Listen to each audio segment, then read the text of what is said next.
Oke, assalamualaikum warahmatullahi wabarakatuh. Halo, ketemu lagi kita di topik yang terbaru, yaitu tentang Human Resource Management atau bisa disingkat dengan HRM.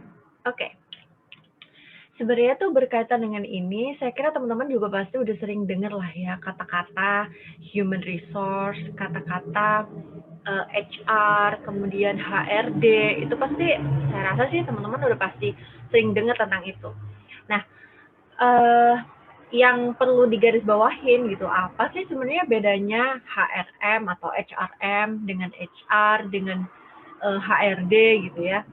Sebenarnya ada perbedaan gitu walaupun itu hanya sedikit, tapi intinya semua yang barusan kita bahas itu, istilah-istilah itu adalah bagian di dalam human resource gitu.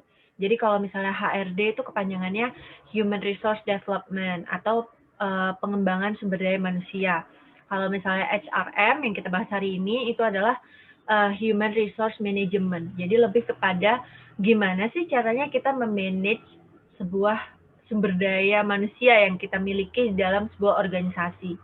Beda kalau misalnya kita berbicara tentang Human Resource Development gitu ya. Sama-sama berbicara tentang sumber daya manusia juga, human resource juga, tapi dia bukan berbicara tentang manajemennya secara general, tapi lebih kepada gimana sih caranya kita bisa mengembangkan. Namanya juga development ya, HRD, development. Development itu adalah mengembangkan sumber daya manusia yang sudah kita punya ini. Untuk apa tujuannya? Supaya bisa menjadi sumber daya manusia yang jauh lebih berkualitas, lebih memiliki wawasan yang luas, skill yang lebih matang dan lain sebagainya agar bisa membantu pencapaian goals yang ada di sebuah perusahaan gitu. Oke, kita masuk ke Human Resource Management ya. Jadi yang akan kita bahas hari ini itu adalah Human Resource Management alias yang generalnya gitu. Jadi include nanti di dalamnya juga akan kita bahas mengenai Human Resource Development. Oke. Apa sih yang disebut dengan Human Resource Management? Tadi udah disebutkan secara general ya. Human Resource Management itu adalah gimana caranya kita mengelola sumber daya manusia yang kita punya di dalam sebuah organisasi gitu agar mereka bisa membantu kita untuk mencapai goals yang sudah ditetapkan oleh organisasi tersebut gitu. Nah, kalau ke pertemuan sebelumnya kita udah membahas mengenai strategic management gitu ya, yang mana strategic management ini harus sejalan dengan yang namanya tujuan yang sudah ditentukan oleh organisasi. Begitu pula dengan human resource management gitu atau manajemen sumber daya manusia. Manajemen sumber daya manusia itu juga harus sejalan dengan strategi yang dikeluarkan oleh perusahaan tersebut. Jadi beruntut ya, mulai dari tujuan, kemudian strateginya juga harus sejalur, kemudian manajemen sumber dayanya juga harus sejalur, dan juga nanti lain-lainnya juga akan sejalur gitu. Tapi kita akan bahas dulu mengenai human resource. Oke. Pertama, human resource management itu harus sejalur dengan yang namanya company strategi atau strategi yang dimiliki oleh perusahaan tersebut. Nah, apa aja sih ruang lingkup yang dibahas atau dimiliki oleh si human resource management atau manajemen sumber daya manusia ini gitu. Yang pertama gitu ya, ada di kotak yang 3 ini. Jadi yang pertama, dia harus bisa mencari the right people alias mencari orang-orang yang tepat untuk bisa membantu perusahaan dalam mencapai target yang sudah dia tentukan. Itu yang pertama, berkaitan dengan manajemen sumber daya manusia. Yang kedua gitu ya, manajemen sumber daya manusia itu mencakup managing talent, alias dia harus bisa memanage, mengelola orang-orang yang ada di dalam situ atau kita sebut biasanya dengan sumber daya manusia atau talent, karyawan, itu semuanya satu tipe ya. Tapi kita lebih menyebut dengan talent. Jadi mengelola talent-talent atau sumber daya manusia yang ada di dalam sebuah perusahaan tersebut agar apa? Agar dia bisa menjadi yang lebih baik secara terus-menerus sehingga dia bisa mencapai satu kriteria yang cukup memuaskan gitu ya, sehingga ketika dia bekerja, dia bisa bekerja dengan baik, seefisien dan seefektif mungkin agar bisa mencapai tujuan organisasi. Intinya tetap masih mencapai tujuan organisasi. Kemudian yang ketiga, di kotak yang ungu ini, ruang lingkup Human Resource Management itu adalah memaintain atau menjaga gitu. Menjaga apa nih? Menjaga keefektifan dari sumber daya manusia kita gitu. Sejauh mana sih dia ini sudah bekerja secara baik gitu. Tolak ukurnya apa? Kemudian reward and punishment-nya apa kalau misalnya dia bisa bekerja dengan baik atau justru kebalikannya dia tidak bisa bekerja dengan baik. Itu nanti pasti akan mencakup mengenai gaji gitu ya, mengenai benefit yang didapatkan oleh karyawan tersebut, kemudian bagaimana kontrak kerjanya dan lain sebagainya itu kan tercakup di situ. Jadi ada 3 ruang lingkup Human Resource Management. Nah, Human Resource Management itu sendiri gitu ya, selain punya 3 ruang lingkup itu, dia punya yang namanya environment.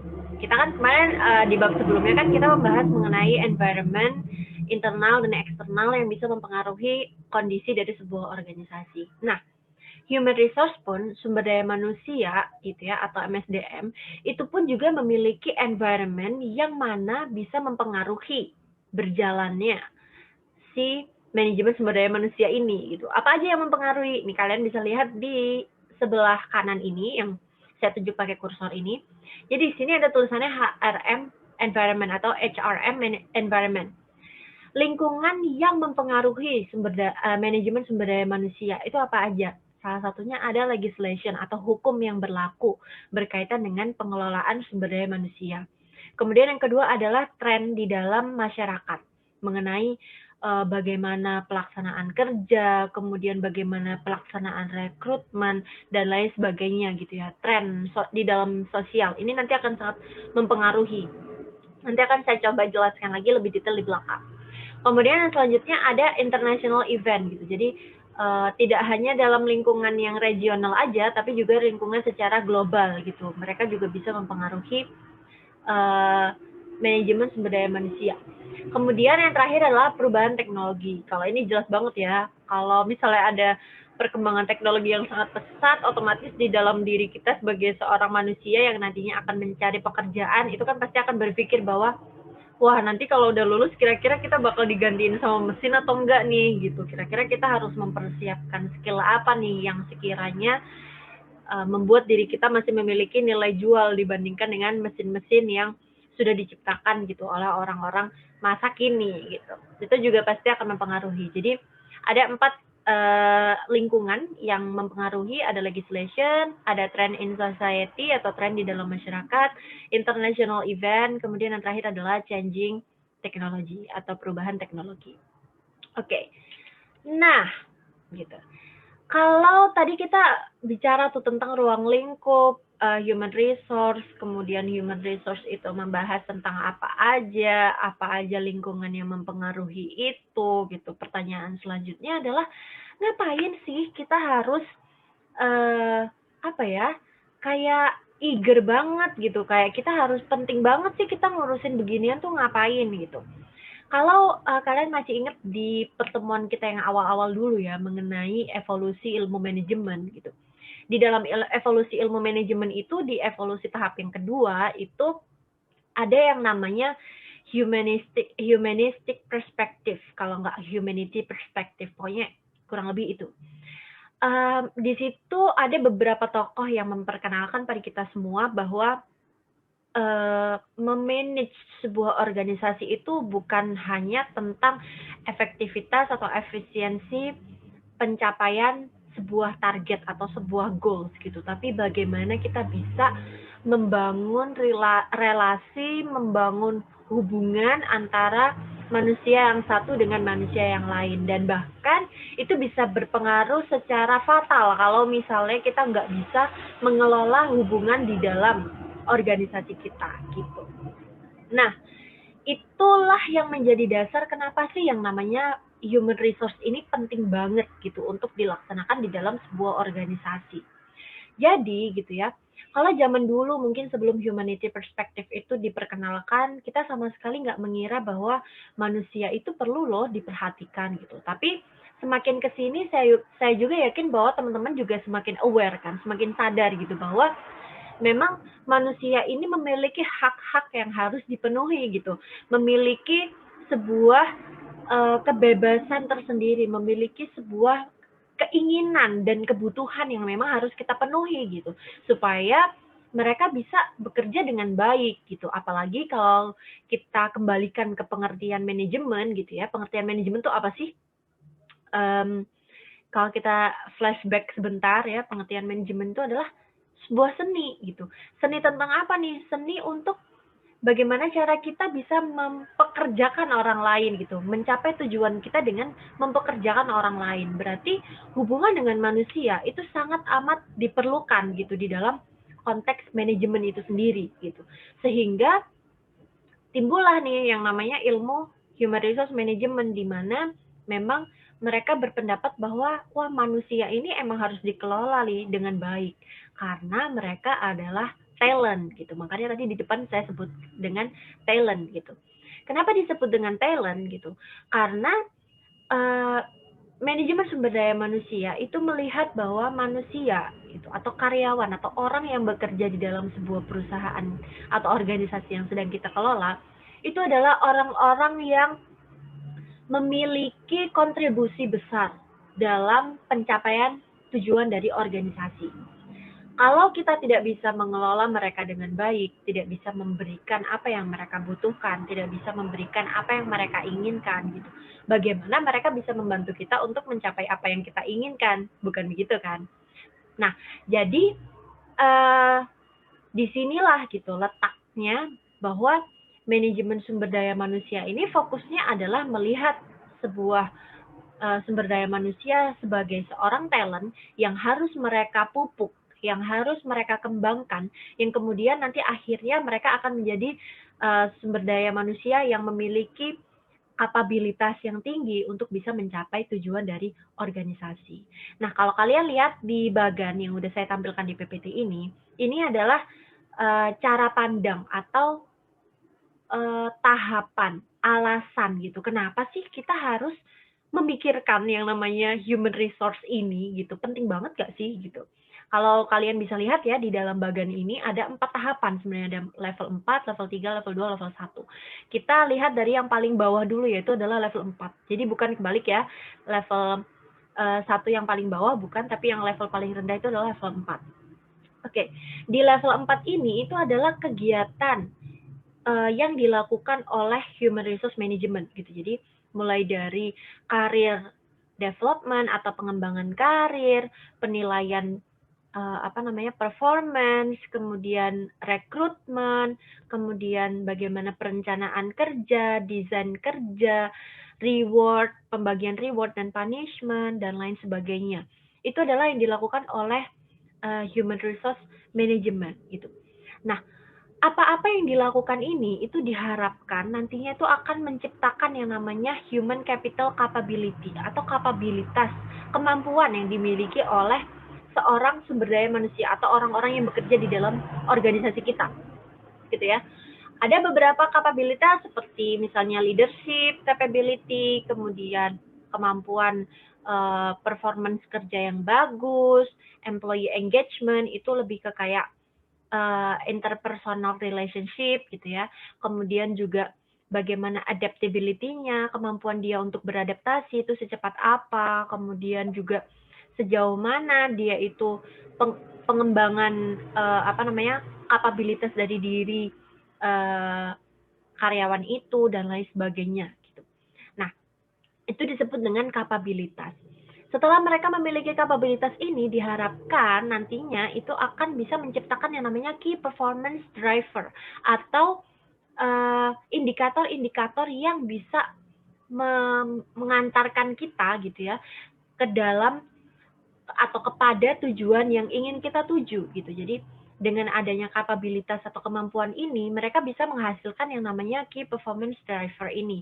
Entah itu kenaikan produktivitas, kenaikan kualitas, kemudian munculnya inovasi dan juga pelayanan terhadap customer gitu. Nah, setelah ini tercapai, barulah nanti kita akan mendapatkan yang namanya business result atau tujuan yang ingin kita capai yang sudah ditentukan di awal gitu. Nah, business result ini itu bisa berupa banyak hal gitu, bisa berupa perkembangan atau kenaikan pendapatan gitu ya, atau bisa juga dengan ROI atau return on equity, bisa juga berupa total return to shareholder atau besaran dividen, kemudian bisa juga berupa future value gitu. Jadi kalau kita lihat gitu ya dari bagan ini logikanya adalah kalau misalnya sebuah manajemen sumber daya manusia di dalam perusahaan itu bisa melakukan hal-hal ini dengan baik, yang warna hijau ini nanti akan menghasilkan yang namanya human capital capability atau kapabilitas yang dimiliki oleh si karyawan itu atau human resource itu.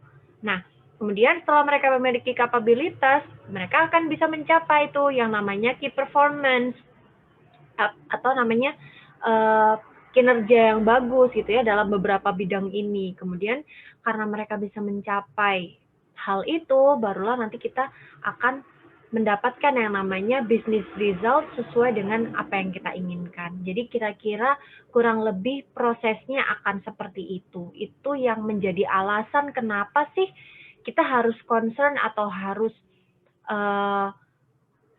mendukung banget, harus memahami banget gitu bagaimana cara kita bisa memanage atau mengelola sumber daya manusia di dalam perusahaan kita atau organisasi yang kita pimpin dengan baik sehingga nanti bisa membantu kita untuk mencapai tujuan yang ingin kita capai gitu. Nah, berkaitan dengan human resource management gitu ya, jangan lupa tadi sempat saya bilang di awal banget gitu bahwa ada beberapa lingkungan yang akan mempengaruhi kinerja dari human resource management gitu ya. Nah, salah satunya yang paling penting gitu di dalam beberapa lingkungan itu adalah hukum gitu. Jadi pengelolaan sumber daya manusia itu sangat amat berkaitan dengan yang namanya hukum. Nah, kita harus tahu dong setiap negara itu pasti memiliki hukum yang berbeda-beda gitu kan ya. Nah, salah satunya adalah di Indonesia. Kalau yang di sebelah kanan ini, itu kalian bisa lihat di situ tuh adalah hukum yang berlaku di Amerika Serikat. Jadi ada banyak sekali ya hukumnya, ada hukum discrimination, hukum kompensasi, hukum kesehatan atau safety dan lain sebagainya gitu. Masing-masing tuh ada pasal-pasalnya sendiri gitu. Tapi kita nggak terlalu memperhatikan itu ya, nggak perlu terlalu memperhatikan itu karena memang kita juga nggak tinggal di Amerika. Jadi yang perlu kita perhatikan adalah hukum yang berlaku di Indonesia. Sebenarnya ada banyak banget hukum yang berlaku di Indonesia yang mengatur tentang pengelolaan sumber daya manusia. Tapi yang saya sebutkan di sini ada beberapa di antaranya, yaitu yang pertama, kalian pasti udah tahu banget, yang kemarin rame gitu ya, namanya adalah Omnibus Law. Kalian bisa baca sendiri isinya mengenai apa. Kemudian juga ada yang namanya UU Ketenagakerjaan, itu nomor 13 tahun 2003. Kemudian ada juga peraturan perusahaan atau disingkat dengan PP. Kemudian yang terakhir ada juga disebut dengan PKB atau perjanjian kerja bersama.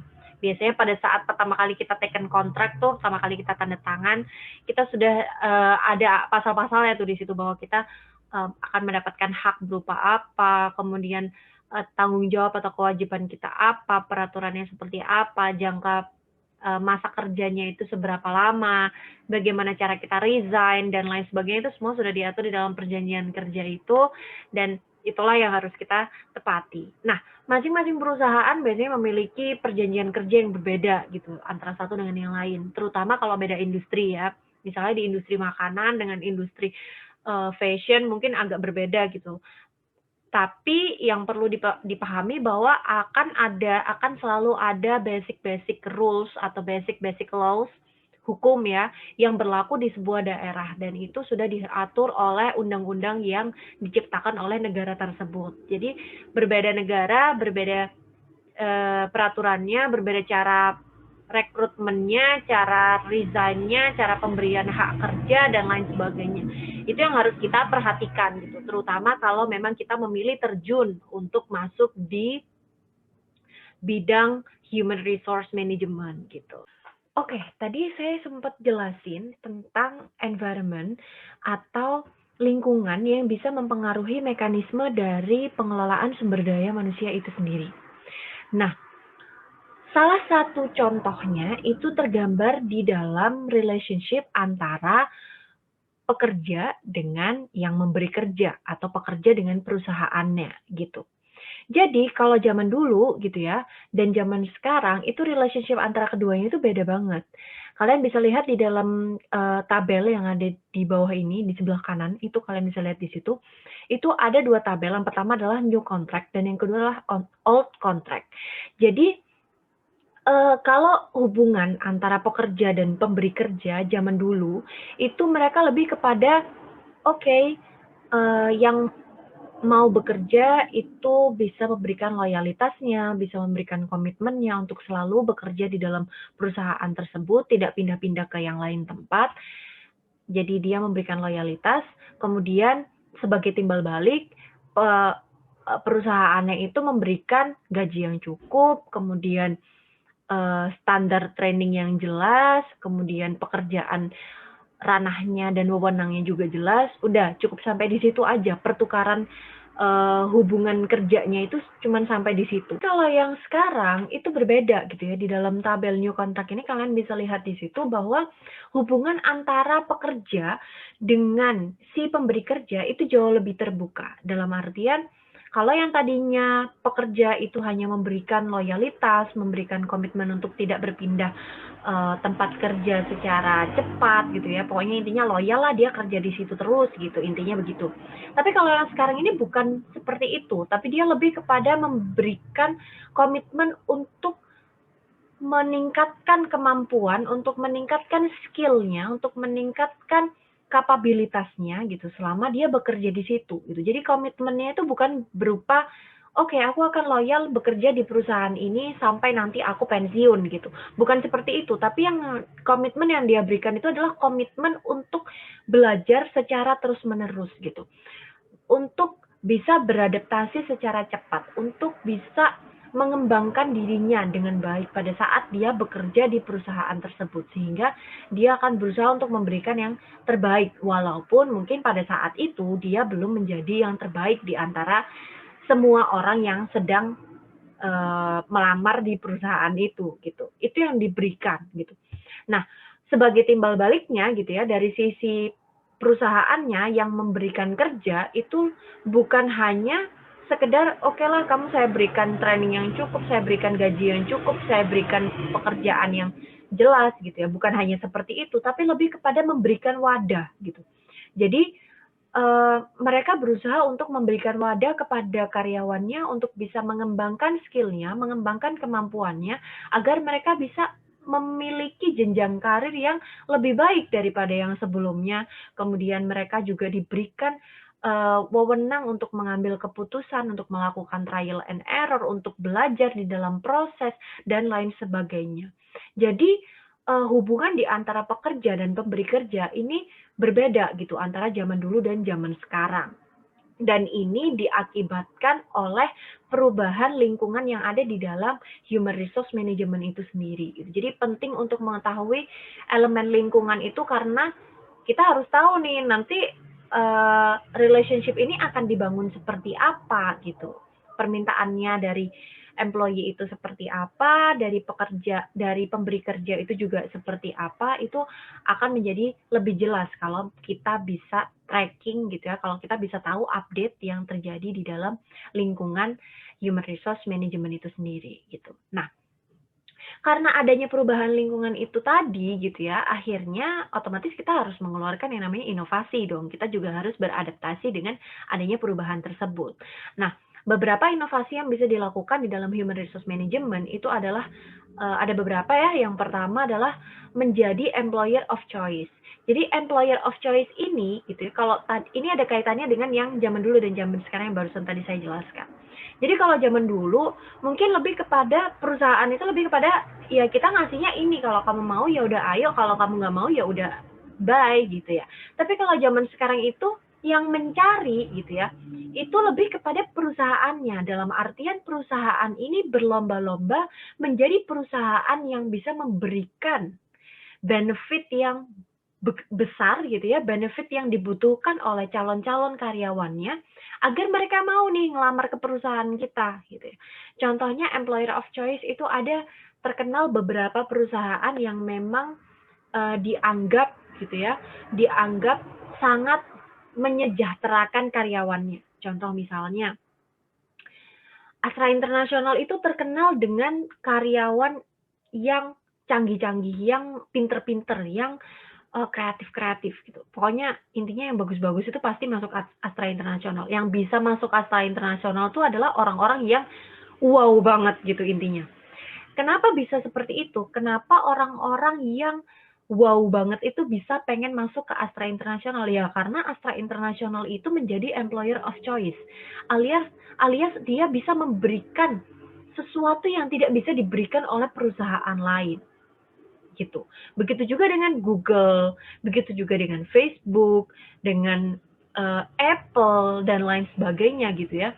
Banyak sekali perusahaan yang berusaha menjadi employer of choice, yang berusaha menjadi sebuah perusahaan yang baik yang bisa menjadi wadah bagi karyawannya untuk bisa meningkatkan skill, meningkatkan wawasan, meningkatkan kemampuan gitu pada saat dia bekerja di situ. Sehingga hasil akhirnya nanti ya, kalau misalnya dia sudah lulus dari, maksudnya udah kerja lama di situ, udah punya pengalaman lama di situ, ketika dia jumping ke perusahaan lain, dia akan memiliki nama, dalam tanda kutip dia punya background yang kuat gitu. Wah, dia ahli nih, dia udah pernah kerja di sini gitu. Jadi menjadi employer of choice itu adalah salah satu bentuk inovasi di dalam human resource management, dan itu sangat sulit ya bagi perusahaan untuk bisa menjadi perusahaan yang dalam tanda kutip memiliki nama yang wow di mata calon pekerja gitu.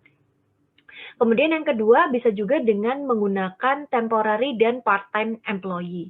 Jadi ini digunakan untuk efisiensi biaya dan tentunya juga pencapaian pekerjaan, pencapaian performance pekerjaan gitu ya. Jadi untuk project-project tertentu mungkin mereka akan lebih prefer untuk menggunakan part-time employee atau pekerja part-timer gitu ya, daripada mereka harus merekrut pekerja yang tetap gitu. Jadi ini adalah fungsinya adalah untuk efisiensi.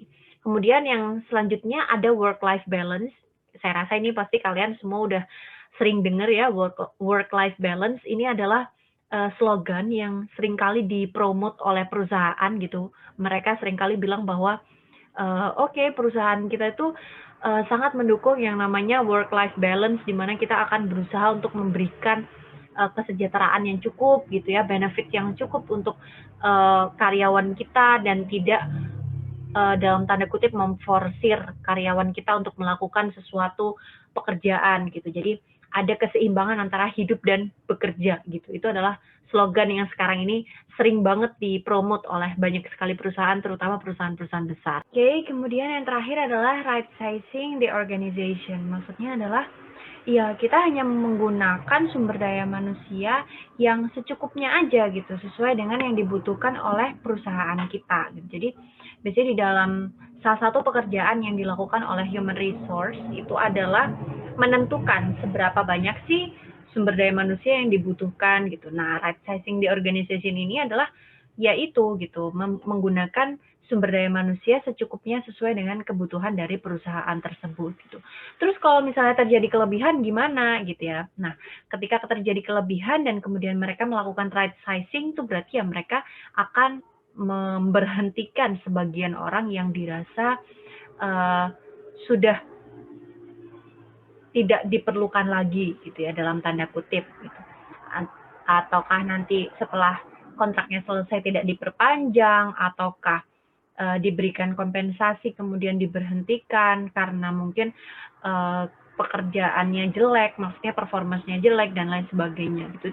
Itu juga salah satu bentuk dari right sizing itu sendiri. Jadi istilahnya kita butuh berapa ya udah itu aja gitu, nggak selebihnya kita cut dulu gitu. Ini hubungannya adalah juga berkaitan dengan efisiensi.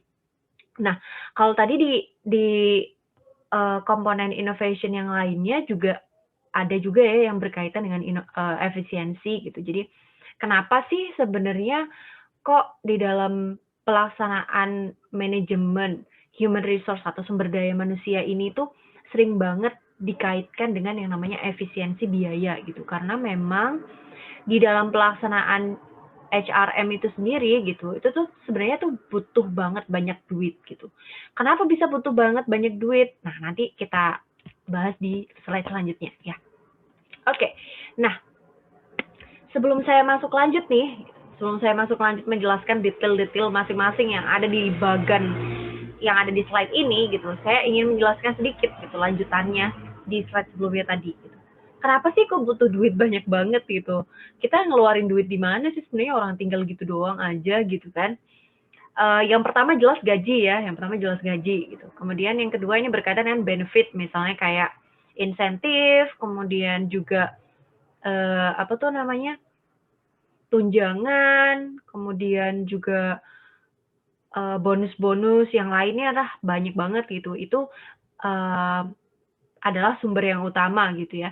Tapi kan kalau kita pikir lagi, loh kan dia kerja di kita, kalau kita bayar dia wajar dong timbal balik gitu. Oke, iya wajar gitu. Tapi yang menjadi sumber kenapa manajemen sumber daya manusia ini banyak sekali membutuhkan dana, itu adalah di komponen yang lain.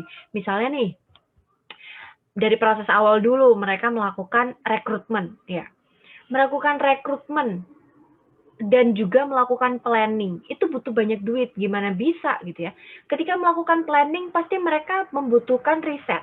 Riset itu butuh uang, mereka harus melakukan sensus, mereka harus melakukan pendataan dan lain sebagainya, itu membutuhkan uang, waktu, dan juga tenaga gitu ya. Dari situ sudah terforsir tahap pertama nih, belum rekrutmen.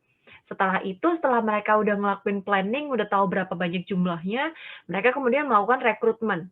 Rekrutmen itu butuh iklan, kemudian butuh penyebaran informasi yang lainnya, walaupun nggak di dalam iklan ya. Kemudian juga butuh pada saat rekrutmen mereka butuh menyewa tempat untuk bisa melaksanakan proses rekrutmen tersebut, mulai dari tahap 1, tahap 2, tahap 3, sampai tahap terakhir nanti interview dengan user gitu. Interview dengan manajer yang akan menjadi atasan dari si calon pekerja itu. Kemudian nanti belum lagi kalau misalnya ada yang gugur dan lain sebagainya. Belum lagi nanti banyak banget. Itu masih di rekrutmen gitu. Di rekrutmen nanti bisa juga kadang dilaksanakan sendiri oleh perusahaan tersebut, kadang juga ada perusahaan yang menyewa yang namanya headhunter. Jadi headhunter ini adalah konsultan gitu, konsultan khusus di bidang SDM yang mana mereka tuh membantu perusahaan-perusahaan untuk mencarikan calon-calon pekerja gitu. Jadi mereka bayar ke konsultan itu, mereka bayar iklan, mereka bayar yang lain-lainnya gitu. Itu juga ngeluarin duit. Nanti proses rekrutmen udah selesai, mereka proses pemilihan kandidat, habis itu nanti udah masuk ke perusahaan, masih ngeluarin duit lagi gitu sebelum bayar gaji ini. Sebelum bayar gaji mereka masih ngeluarin duit lagi dalam bentuk apa? Dalam bentuk nanti ada pelatihan, ada pendidikan, kemudian nanti ada sertifikasi, ada dan lain sebagainya gitu. Jadi human resource management ini sebenarnya berkaitan banget dengan yang namanya uang. Jadi makanya di dalam inovasi sumber daya manusia gitu ya, itu akan selalu diupayakan untuk melakukan efisiensi biaya karena memang dalam setiap tahapannya itu mereka membutuhkan uang yang sangat banyak sekali. Selain uang ada tenaga dan juga waktu, itu sangat panjang sekali waktunya untuk melakukan proses rekrutmen, jadi mereka nggak bisa bermain-main dengan itu. Ketika mereka sudah melakukan planning untuk rekrutmen, maka mereka harus mendapatkan manusia yang paling unggul, kasarannya seperti itu. Jadi itu amat sangat penting untuk memperhatikan berkaitan dengan efisiensi biaya di dalam pelaksanaan manajemen sumber daya manusia. Gitu. Jadi kaitannya ada di situ. Nah, oke, kita kembali lagi ke slide ini. Jadi kalau tadi kita udah tahu ya di slide awal tadi saya sudah jelasin mengenai ruang lingkup gitu. Manajemen sumber daya itu mencakup apa aja sih gitu. Nah, di slide ini kita akan tahu detailnya gitu. Cakupannya itu seluas apa sih? Apa sih yang sebenarnya kita kerjakan di dalam human resource management gitu. Yang pertama, tadi udah jelasin sebentar ya, ada planning, kemudian juga ada rekrutmen, ada memilih kandidat, dan yang terakhir adalah welcome kepada orang-orang yang baru masuk atau karyawan yang baru masuk ke perusahaan kita. Nah, kalian bisa lihat tuh di bagian di bawahnya ya, yang warna biru, biru tua dan biru muda itu tuh menggambarkan bahwa yang dilakukan, yang sebenarnya dilakukan oleh orang yang bekerja di dalam manajemen sumber daya manusia itu adalah melakukan matching. Matching antara apa nih gitu? Matching antara apa yang dibutuhkan oleh perusahaan kita dengan yang bisa diberikan oleh calon pekerjanya. Kemudian mematchingkan antara apa yang bisa diberikan oleh perusahaan dengan apa yang dibutuhkan oleh karyawan. Itu harus match, harus ketemu gitu, titik tengahnya. Itu yang dilakukan oleh orang human resource management. Jadi mereka mencari, oh oke, kita butuh yang bagaimana nih? Oke, kita butuh yang bagaimana, kita harus cari yang seperti apa. Kita cari yang seperti apa, mereka butuh apa, kita bisa kasih apa. Sebenarnya itu yang dikerjakan. Jadi, kelihatannya gampang, cuman gitu aja gitu. Tapi di dalam situ ada banyak sekali kerumitan-kerumitan yang nanti akan kalian temukan ketika kalian masuk ke dunia ini gitu. Nanti detailnya seperti apa, nanti bisa kalian pelajari di mata kuliah manajemen sumber daya manusia. Di sana nanti kalian akan diajarkan mengenai gimana sih caranya kita melakukan rekrutmen, prosesnya seperti apa saja yang harus dipersiapkan, kemudian melakukan human resource planning itu apa aja yang harus diplan, kemudian bagaimana cara melakukannya, tekniknya apa aja, itu akan dibahas di mata kuliah yang akan datang di manajemen sumber daya manusia gitu. Nggak akan saya jelaskan sekarang karena itu udah sangat detail sekali gitu. Tapi kurang lebih gambaran umumnya yang kita lakukan di dalam human resource management itu adalah yang ada di bagian sebelah kanan. Jadi itu semua sudah tergambar mulai dari planning sampai nanti akhirnya karyawan baru tersebut masuk di perusahaan kita, mendapatkan pendidikan, mendapatkan pelatihan, hingga nantinya mereka akan membantu kita untuk mencapai goals atau tujuan yang sudah kita tentukan di awal. Gitu. Nah, selain yang ada di bagian sebelah kanan gitu ya, yang sering kali dilakukan di dalam human resource management itu adalah melakukan training and development, yaitu untuk mengembangkan skill itu tadi ya, mengembangkan skill dan juga pelaksanaan penilaian kinerja. Jadi yang dilakukan oleh human resource management itu disebut dengan managing talent, di mana mereka adalah mengelola orang-orang yang ada di dalam perusahaan tersebut. Gimana mengelolanya? Pertama dengan mengembangkan skill, mengembangkan pengetahuannya melalui training dan development, training dan pengembangan gitu ya. Bisa dalam bentuk OJT atau internship gitu ya, atau on the job training. Itu jadi ketika mereka masuk, mereka harus internship dulu, kemudian nanti setelah internship lolos baru mereka menjadi karyawan tetap. Bisa juga dalam bentuk corporate university, itu biasanya di bank juga ada ya, BNI itu punya BNI University kalau nggak salah. Jadi orang-orang yang baru masuk itu mereka akan dimasukkan dulu ke pendidikan dalam bentuk university, entah itu 2 tahun atau 1,5 tahun. Nanti mereka dididik oleh senior-seniornya, kemudian setelah lulus dari pendidikan itu barulah mereka bisa terjun ke pekerjaan mereka gitu. Kemudian bisa juga dari promotion from within gitu ya, maksudnya orang yang sudah bekerja lama mereka dipromosikan, dinaikkan jabatannya, atau bisa juga dengan cara mentoring dan juga coaching, didatangkan pelatih dari luar kemudian memberikan pelatihan gitu kepada karyawan-karyawan yang ada di dalam organisasi kita gitu. Nah, kemudian itu untuk yang training and development ya. Sedangkan untuk yang performance appraisal atau penilaian kinerja itu biasanya akan sangat sering dilakukan gitu ya. Biasanya ada penilaian bulanan, penilaian 3 bulanan, penilaian 6 bulanan, penilaian tahunan dan lain sebagainya. Ini berkaitan dengan goals dan plan. Jadi kan kalau di bab sebelumnya kita udah belajar tuh tentang tingkatan goals dan plan. Nah, sama juga gitu. Nanti di dalam human resource management itu pun juga akan ada yang namanya penilaian gitu, sesuai dengan goals dan plan yang sudah ditentukan. Kalau misalnya ini adalah tujuan jangka panjang, ya berarti penilaiannya juga nanti entah 1 tahunan atau 6 bulanan gitu. Nah, ada satu teknik di dalam performance appraisal atau penilaian kinerja, itu disebut dengan 360 derajat evaluation. Jadi kalau kemarin kalian sempat ingat, mungkin saya sempat pernah kasih kalian kuesioner gitu ya. Saya minta feedback dari kalian, apa sih yang harus dibenahi menurut kalian, apa sih yang bisa dilanjutkan yang sudah baik dari kelas yang kita laksanakan ini gitu. Nah, ada yang namanya teknik 360 derajat evaluation, di mana kalau yang kemarin kita laksanakan itu adalah satu arah, jadi dari kalian ke saya. Tapi kalau 360 derajat evaluation ini, itu yang namanya 360 derajat itu gimana sih? Berarti muter gitu kan? Muter gitu. Yang namanya 360 derajat itu lingkaran secara penuh. Berarti satu sama lain itu saling menilai. Kalian menilai saya menilai kalian, teman kalian menilai diri kalian sendiri, kalian juga menilai teman kalian sendiri. Jadi dari semua sisi itu memberikan penilaian. Sehingga kita bisa tahu nih nanti pada saat analisis, oh ternyata titik tengahnya itu di sini loh, dia itu ternyata hasil kerjanya itu penilaiannya adalah A, B, C, D. Jadi nggak ada bias gitu, nggak ada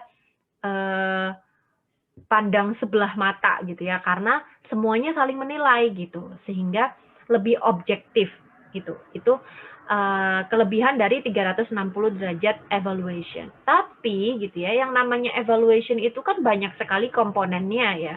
Maksudnya kalau misalnya kita menilai tentang efektivitas pembelajaran, cara mengajar, dan lain sebagainya, itu kan ada banyak sekali komponen. Mulai misalnya kalau tentang pembelajaran bisa jadi materi, tugas, penilaian, komponen nilai, dan lain sebagainya. Itu kan banyak banget komponennya. Nah, kalau misalnya kita hanya sekedar menilai dari sisi generalnya aja, itu kan akan sulit gitu untuk menilai, ini penilaian bagus ini untuk komponen yang mana gitu. Sehingga ada lagi satu teknik namanya behaviorally anchored rating skill gitu. Jadi behaviorally anchored rating skill ini itu adalah penilaian yang diberikan khusus untuk kegiatan-kegiatan tertentu. Jadi kita sebagai orang human resource itu memilih, oh kira-kira ini nih kegiatan inti yang menjadi tolak ukur kita untuk menilai sejauh mana sih kinerja dari karyawan kita gitu.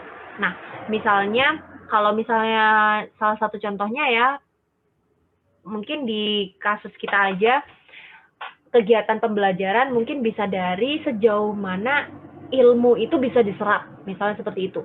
Berarti penilaiannya adalah tentang kemampuan atau ability saya dalam arti sebagai seorang dosen untuk menyampaikan materi yang harus diberikan kepada mahasiswa gitu. Nah, dalam hal ini gitu ya, dalam hal kemampuan untuk menyampaikan materi itu hanya itu aja yang dinilai gitu. Jadi yang ditanyakan kepada pihak mahasiswa itu adalah hanya tentang seberapa jauh kalian, menurut kalian gitu, kemampuan saya untuk menyampaikan materi. Udah cuman itu aja, nggak ditanyain yang lain-lain gitu. Jadi lebih spesifik gitu. Itu disebut dengan behaviorally anchored rating skill.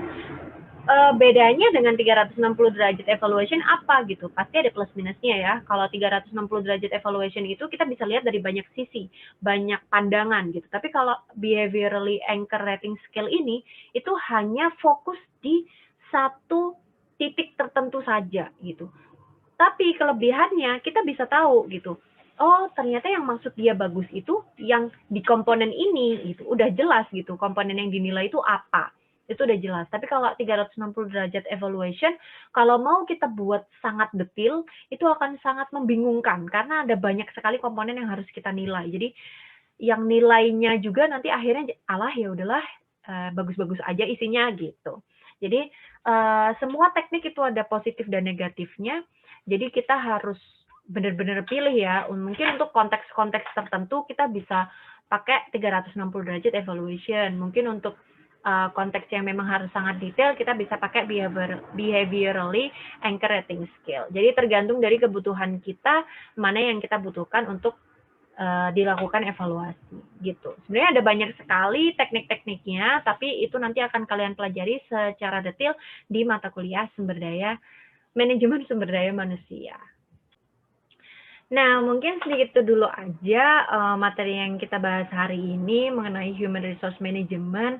Dan seperti biasa, ada suatu pertanyaan yang saya pengen tanyakan ke kalian, kita sharing aja gitu ya. Dari tadi awal sampai akhir kita bahas panjang lebar mengenai ruang lingkup pekerjaan seorang manajer human resource gitu. Menurut kalian kira-kira berat nggak sih pekerjaan menjadi seorang human resource gitu? Dan kira-kira nih, nanti kalau di semester-semester yang akan datang kan kalian bakal disuruh milih tuh antara ada beberapa konsentrasi, ada marketing, ada SDM, ada finance, ada juga operasional gitu. Kira-kira kalau kalian tertarik nggak nih untuk masuk bidang SDM gitu? Kalau misalnya kalian tertarik, alasannya kenapa?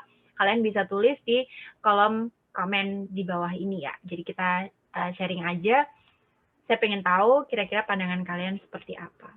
Mungkin segitu dulu dan terima kasih banyak. Selamat menyimak dan sampai jumpa minggu depan. Thank you.